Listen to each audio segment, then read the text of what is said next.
In April, that's a particularly exciting concert for me because we will be joined by one of the world's great cello soloists, Johannes Moser. I have a special connection to Johannes because he wrote a lovely accolade to a book that I wrote about Beethoven cello sonatas a number of years ago.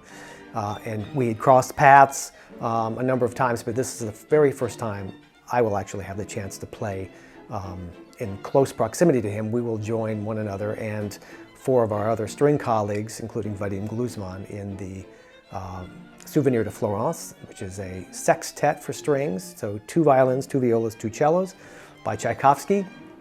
A work that was inspired by a visit Tchaikovsky made to Italy. He was very far from the brutal Russian winters, of which he was very familiar. Seems to have found a complete change of pace while he was down there. Went back home, finished the work there, and it is thick Russian orchestration with only 6 players. He'd written some string quartets by this point, so it seems that maybe he needed to bolster his forces in order to create the kinds of ideas that he had.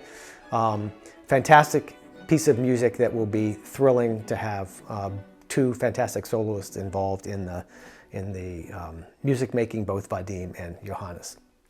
We'll try to keep up with both of them. The concert also features Johannes Moser playing a CPE Bach, Carl Philipp Emanuel Bach cello concerto.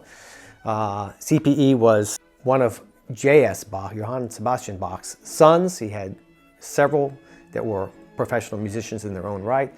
CPE ended up going to Berlin and working for the court of Frederick the Great. And it was a court that also somehow had a very strong cello flavor to it.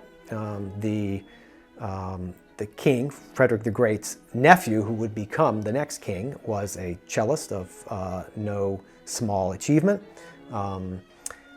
But he also had a number of very well-known cellists in the capella in his small orchestra, and he probably wrote this concerto, the A major concerto, for one of those. It's a piece that's not typically played on concerts by cellists that are more often playing Dvorak concerto or Schumann or Shostakovich or even the Haydn concertos. But the CPE Bach is an interesting piece because it falls in between the old language of his father, which was largely counterpoint and kind of serious music making, and the much lighter, effervescent classical style, which was fast approaching. CPE Bach is kind of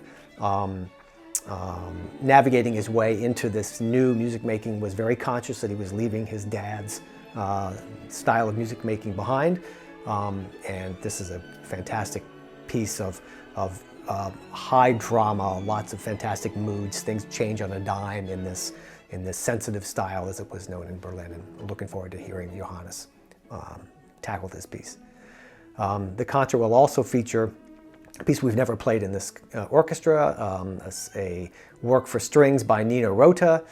He's a name not often associated with the concert hall, although he wrote many ballets and operas and a lot of symphonic music. But his claim to fame was as a film composer.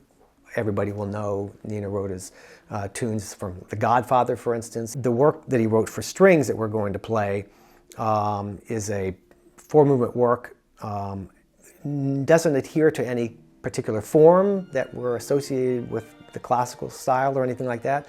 But what's fascinating about this piece is you almost have a soundtrack to a film of your imagination because the music is so evocative.